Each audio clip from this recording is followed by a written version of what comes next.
కొలస్సీ 4:5 ఇక్కడ రాయబడినటువంటి మాట, సమయాన్ని మనము పోనీయక సద్వినియోగము చేసుకొనుచు సంఘమునకు వెలుపట్టి వారి ఎడల జ్ఞానము కలిగి. అంటే సంఘానికి వచ్చేటటువంటి ప్రతి వారు కూడా, దేవుని నమ్మినటువంటి ప్రతి వారు కూడా సమయాన్ని మనము వ్యర్థపరచుకొనకూడదు. సమయాన్ని ఏం చేయదు అంటున్నాడు ఇక్కడ, సమయాన్ని పోనీయకుండా, వృధాగా గడపకుండా సమయాన్ని మనం ఏం చేసుకోవాలి, సద్వినియోగపరుచుకుంటూ రావాలి. ఎందుకు సద్వినియోగపరచుకోవాలి? ఎందుకు సద్వినియోగపరచుకోవాలంటే కనుక, ఏదైతే సమయం మన వద్ద నుండి తొలగించబడుతుందో, ఏదైతే సమయం మన దగ్గరకు వచ్చి తిరిగి అది సమయం దాటిపోతుందో, ఆ సమయం తిరిగి మన దగ్గరికి రాదు కనుక, ఆ సమయం మన దగ్గరకు వచ్చినప్పుడే ఖాళీ సమయాన్ని మనం ఏం చేయాలి, సద్వినియోగపరుచుకోవాలి. హల్లెలూయా. మొదటి విషయం ఏం చేయాలంటే కనుక, సమయమును పోనీయక సద్వినియోగపరచుకోవాలి. మొదటిదైతే కనుక. ఆ తర్వాత సంఘమునకు వెలుపటి వారి ఎడల, అంటే సంఘానికి బయట బ్రతుకుతున్నటువంటి వారు, అనగా సంఘం బయట ఏముంది అంటే లోకం ఉంది. అంటే లోకంలో జీవించేటటువంటి వారి పట్ల మనం ఏ రీతిగా మనం బ్రతకాలి అంటే కనుక, జ్ఞానముతో బ్రతకాలి. ఏ రీతిగా బ్రతకాలి? జ్ఞానంతో బ్రతకాలి. మొదటి విషయం. రెండో విషయం, పరిశుద్ధ గ్రంథం నుండి 1 కొరింథీయులకు రాసినటువంటి పత్రిక 10వ అధ్యాయం 32వ భాగంలో మనం చూసినట్లయితే, అక్కడ యూదులకైనను గ్రీసు దేశస్థులకైనను దేవుని సంఘమునకైనను అభ్యంతరం కలగ చేయకుడి. హల్లెలూయా.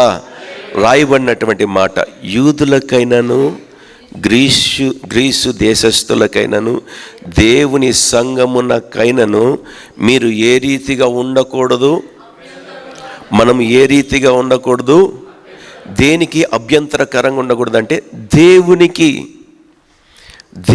దేనికి అభ్యంతరకరంగా ఉండకూడదు అంటే సంఘానికి. నా ప్రియమైనటువంటి దేవుని బిడ్డల, అనగా సంఘమునికి వస్తున్నటువంటి ప్రతి వారము కూడా మనము ఇతరులకి అభ్యంతరాన్ని కలిగించేటటువంటి మాటలు మన నోట నుండి రాకూడదు.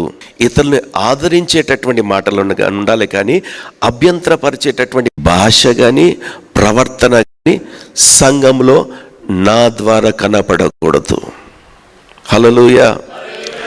సంఘములో మన ప్రవర్తన, మొదటి రాయబడింది కొలస్సీ 4:5 అంటున్నాడు.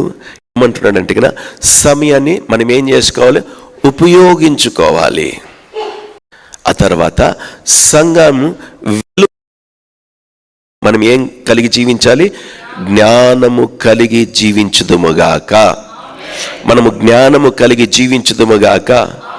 రెండో విషయం ఇక్కడ రాస్తున్నాడు ఏమంటే, దేవాలయములో, దేవుని మందిరములో, మనము ఈ యొక్క దేవుని మందిరం అని పిలువబడుతున్నటువంటి ఆ మందిరములో మనం వెళ్తున్నటువంటి ఆ సంఘములో మన మాటలైనా, మన భాష అయినా, మన ప్రవర్తన అయినా, మన జీవితమైనా, మన భాష, మన ఆలోచన విధానం అన్నింటి కూడా అందరినీ ఆదరించే రీతిగా ఉండాలి, కానీ అభ్యంతరపరిచే రీతిగా ఎవరుండకూడదు, నేనుండకూడదు.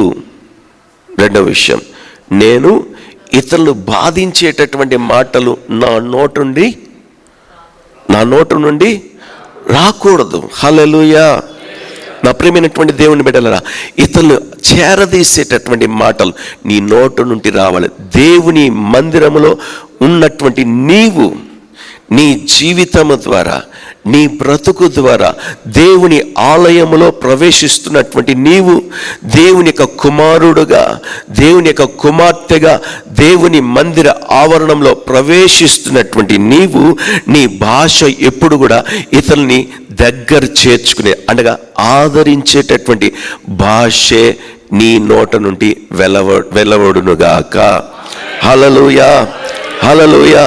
నా ప్రియమైనటువంటి దేవుని యొక్క సంగమా, మూడో విషయం మనం చూసుకున్నట్లయితే, ఇదే పరిశుద్ధ గ్రంథం నుండి 1 కొరింథీయులకు రాసినటువంటి పత్రిక 11వ అధ్యాయం 18వ వచన భాగం మనం చూసినట్లయితే గన, మొదటి సంగతి ఏమనగా మీరు సంఘమందు కూడి ఉన్నప్పుడు మీలో కక్షలు కలవని. హల్లెలూయా. పౌలు గారు ఈడ కొరింథీ సంఘాన్ని గురించి మాట్లాడుతున్నాడు. పౌలు గారు తనకు అప్పగింపబడినటువంటి కొరింథీ సంఘం గురించి మాట్లాడుతున్నటువంటి మాటలు ఇవి. ఏమంటున్నాడంటే, ఓ కొరింథీ సంఘమా, మీరు దేవుని ప్రజలే, దేవుని యొక్క సంఘమే. అయితే ఈ సంఘములో నాకు ఏమని వినబడుతుందంటే గన, మీ దగ్గర నుండి నాకు ఏమని వినబడుతుందంటే గన, మీ గురించి నాకు ఏమని వినబడుతుందంటే గన, మీలో కూడుకుంటున్నారు, సహవాసం కలిగి ఉంటున్నారు, ప్రార్థిస్తున్నారు, ఉపవసిస్తున్నారు, అన్నీ బాగానే ఉన్నాయి. అయితే వాటితో పాటు కూడా నాకేం వినబడుతుందంటే, మీ మధ్యలో ఒకరి పట్ల ఒకరికి మీకు ఏమున్నదంటే కక్షలున్నాయి. మీరు ఏం కలిగి జీవిస్తున్నారంటే కక్షతో, ఇతరుల పట్ల ద్వేష భావంతో మీరు కలిగి ఉన్నారు. నా ప్రియమైనటువంటి దేవుడు, మూడవ కార్యం ఈరోజు నేను ఉద్దేశించినటువంటి కానీ, మొదటిది సమయాన్ని సద్వినియోగపరచుకోవాలి. రెండవది మనం ఏం చేయాలి?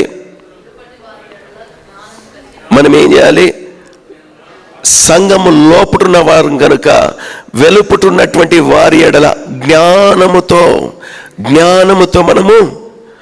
మూడో కార్యం, సంఘానికి వస్తున్నటువంటి ప్రతి వారు కూడా ప్రతి వారి పట్ల ఒకరి పట్ల ఒకరు ఏ యొక్క భావముతో మనం ఉండాలంటే కన్నా ప్రేమ భావముతో, ఏ స్వభావంతో ఉండాలి?